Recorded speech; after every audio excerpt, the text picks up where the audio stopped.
कि हम हाँ भगत लोगों, आप लोग शांति से बैठ जाइए और आप लोगों से रिक्वेस्ट है कि बारी बारी से देवी जी से अपना पीरावलम बताइए और देवी जी हर पीरावलम का सुलेशन 1 मिनट में निकाल देंगे। बकलोले हम का सुलेशन है, कुछ चपकाना है का सॉल्यूशन होता है ना। तो देवी जी हमारी समस्या ये बा कि हम अपना लड़का के 3 लाख रुपया घूस दे के फौज में नौकरी लगे। अब वो कहत बा कि हम मेहरा से प्यार को घरों में शहीद हो जाए चली, बाकी बॉर्डर पे शहीद होके ना जाए। हम पूछली काहे, तो कहत बा कि 2012 में तो पढ़ले आ जाए, जब 4 साल में मरही के बाद तो गोली खा के मरने से अच्छा है कि मेहरा से प्यार करो मन जाए।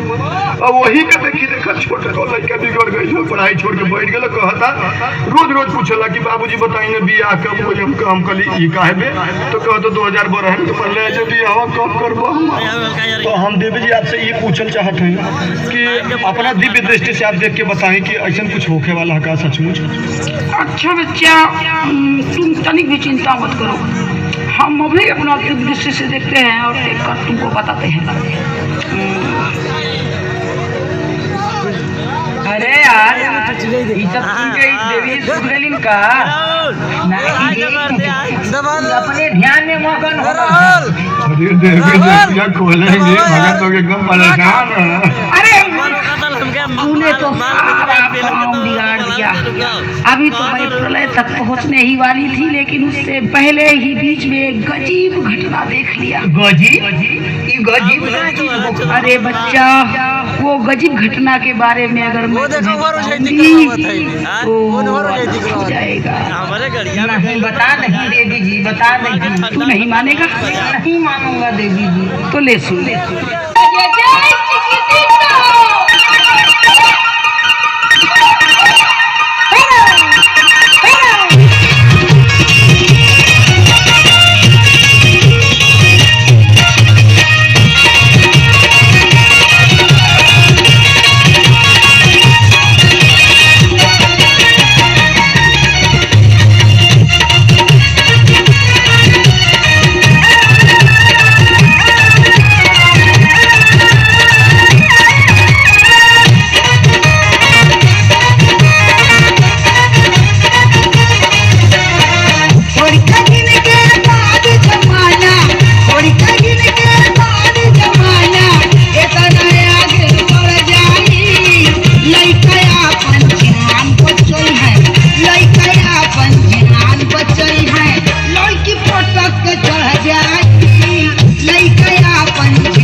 ये गाना।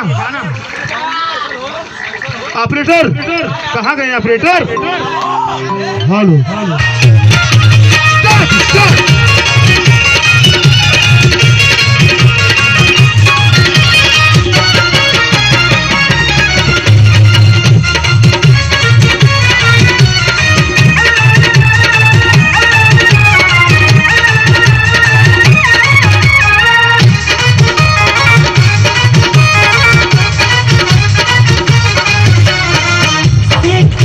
छोकरिया कालिया खोजिया घूमी घूमी राती में जोगाड़ खोजिया सेक्सी छोकरिया कालिया खोजिया घूमी घूमी राती में जोगाड़ खोजिया छोकरा मिली तो लेके भाग जाइए छोटा मोटा खड्डा ना तो झाड़ खोजिया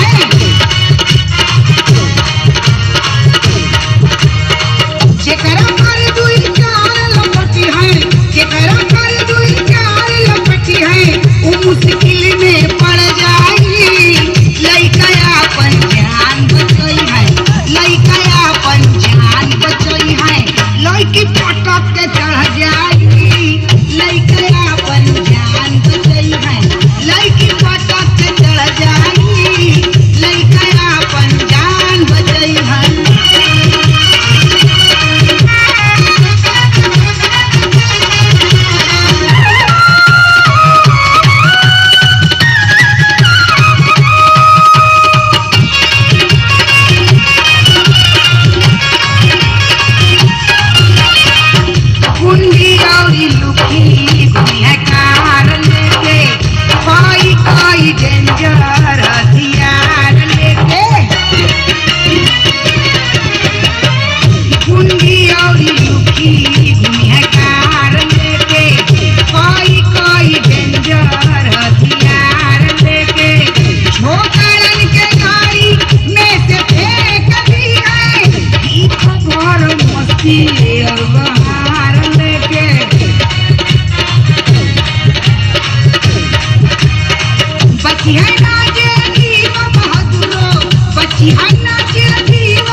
हेलो अरे भैया क्या भलो